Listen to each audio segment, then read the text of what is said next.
everyone, welcome to my new Horrd video. चलांतु गोटे new Odia horror story सुनवा कोरापुट जाउथबा रातिर घटना चलांतु story start करदबा।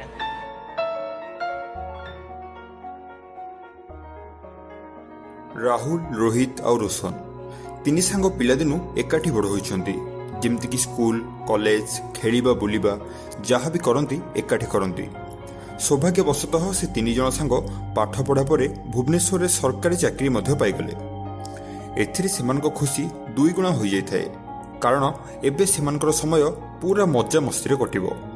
सेमाने प्राय समय मौका पाइले भोजी भात पार्टी नुआ नुआ जगह बुलिबारे पूरा समय कटै दियंती।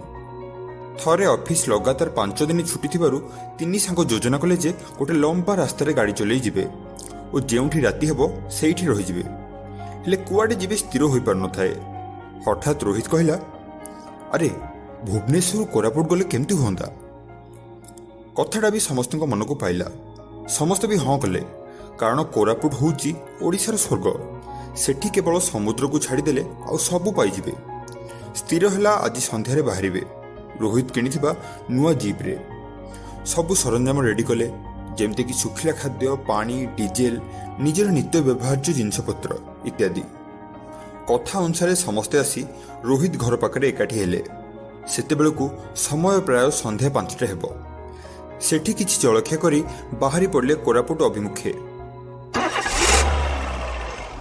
Well, in my 20s, being a maniac was the right thing. पड़ले कोरापुट अभिमुखे। बाहरला बेलू घंटारे 7टा बाज सारी। समस्ते किछि किछि बाट ड्राइविंग करी आग को चलले। आगरू प्लान हो सारी थाए जे चिलिका ढाबारे रात्रि भोजन करिया पाई। ए भितरे सेमाने आसी चिलिका ढाबारे पहुंची सारी। सेठी सेमाने कंकड़ा झोल सहित नान आउ ता सहित हल्का ड्रिंक्स भी कले। खाइबा पीवा शेष करी पुणी बाहरले कोरापुट अभिमुखे।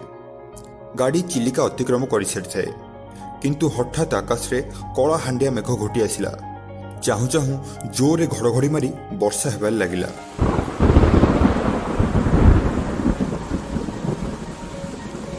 सुनसान रास्ता काँ भाँ कोठी गोटे गोटे गाड़ी जीवा आसिया करुथाए। हठात रोहन देखिला अल्प किछि बाट आगरे गोटे स्त्री लोकटी आगकू जीवाई हाथ ठारी लिफ्ट मागुछि। रोहन संगे संगे राहुल को कहे कि से महिला जन को लिफ्ट देवाई, किंतु रोहित मना करे। कहीं तांकर कथा होइथिला जे जेते असुविधा आसु पछे चतुर्थ व्यक्ति को गाड़ी न बसाई। से जहाँ भी हो एमती बहुत तर्क वितर्क पर निष्पत्ति हैला जे से महिला को से माने लिफ्ट देबे। गाड़ी जाए अटकिला से महिला पाखरे। वर्षारे से महिला जनक पूरा भेजी सारी। से महिला जनक पचारे, आज्ञा आपण मैंने टिके मते ब्रह्मपुर जाए छाड़ीदेवे कि? एक शुणी हठात रोहन कहे, निश्चित आसतु, गाड़ी भीतर को आसतु। एति कही गाड़ी डोरटी को खोलदेला। से महिला जनक आसी गाड़ी पछ सीट्रे बसिले। रोहन तांको गोटे तौलिया दिए पोछापोछि हेबाई। पछ सीट्रे बसथांती रोहन आउ से महिला।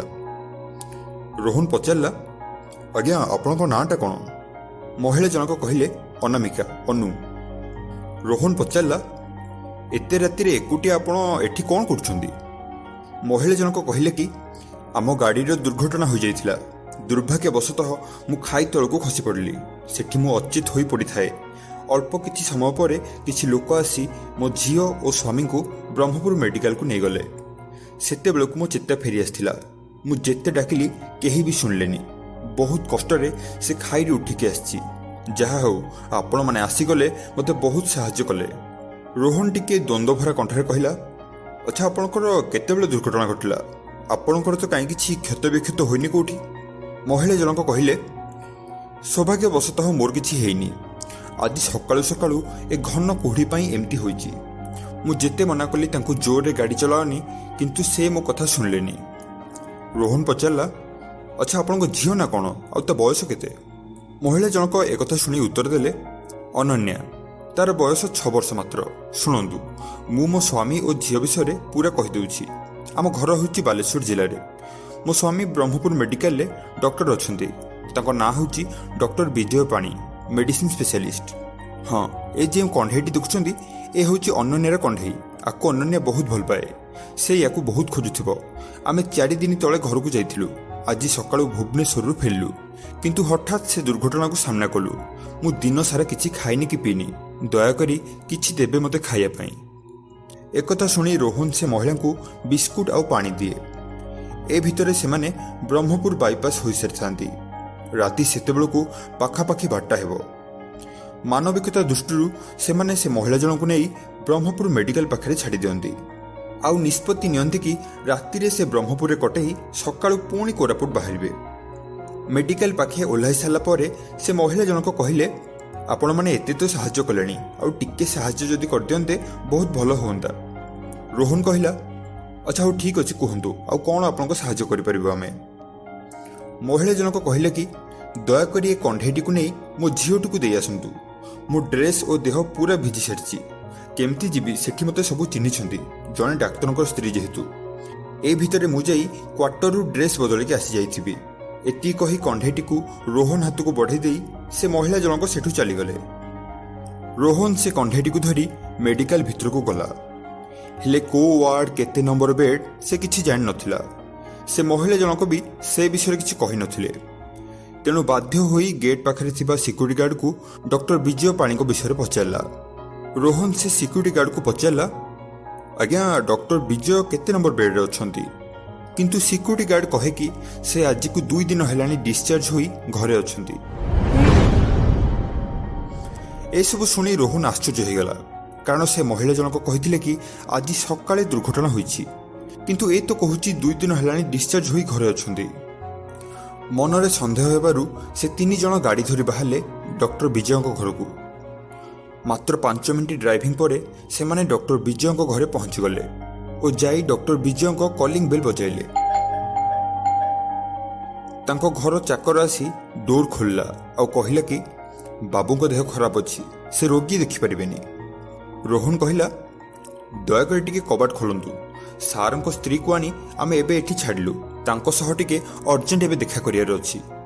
ଏକଥା ଶୁଣି ଚାକର କହିଲା, ଆଜ୍ଞା ଅଧା ରାତିରେ କାହିଁ ପାଗଳାମି କରୁଛନ୍ତି, ଦୟାକରି ଏଠୁ ଚାଲିଯାଆନ୍ତୁ। ରୋହନ ଏ କଥା ଶୁଣି ଭୀଷଣ ରାଗିଗଲା ଆଉ ପାଟି କରି କହିଲା କି ଆମେ ପାଗଳ ନୁହେଁ, ଏବେ ଆଣି ଅନାମିକା ମ୍ୟାଡାମକୁ ଆମେ ଏଠି ଛାଡ଼ିଲୁ, ଦୟାକରି ତାଙ୍କୁ ଟିକେ ଡାକି ଦିଅନ୍ତୁ, ଆମକୁ ଦେଖିଲେ ସେ ଚିହ୍ନି ପାରିବେ। ମ୍ୟାଡାମଙ୍କ ନାଁ ଶୁଣି ଚାକର କହିଲା, କାହିଁକି ଅଧା ରାତିରେ ଥଟ୍ଟା ମଜା ଚଲେଇଛନ୍ତି? ଆପଣଙ୍କୁ ଆଉ କେହି ମିଳିଲେନି? ଜଲ୍ଦି ଯାଆନ୍ତୁ ଏଠୁ, ନହେଲେ ମୁଁ ପୋଲିସ ଡାକିବି। ଏଥର କିନ୍ତୁ ରୋହନ ରାଗିଯାଏ ଆଉ ସବୁ ଘଟଣାବଳୀ କୁହେ ଓ ସେ କଣ୍ଢେଇଟିକୁ ଦେଖେଇ କୁହେ କି ଦେଖ, ଏ କଣ୍ଢେଇଟିକୁ ଅନାମିକା ମ୍ୟାଡାମ ଦେଇଛନ୍ତି ଏବଂ କହିଛନ୍ତି କି ତାଙ୍କ ଝିଅକୁ ଦେବା ପାଇଁ।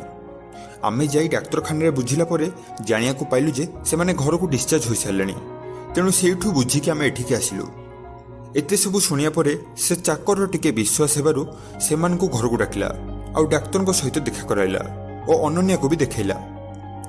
ଏତିକି ଭିତରେ ସେମାନଙ୍କ ନଜର ପଡ଼ିସାରିଥିଲା କାନ୍ଥରେ ଟଙ୍ଗା ଯାଇଥିବା ଏକ ଫଟୋ, ଆଉ ଫଟୋ ଉପରେ ପଡ଼ିଥିଲା ଏକ ଫୁଲମାଳା।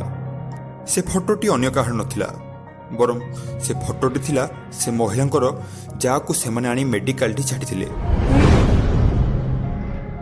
ଏସବୁ ଦେଖି ସେମାନଙ୍କୁ ଆଉ କିଛି ବି ଅବୁଝା ରହିଲାନି।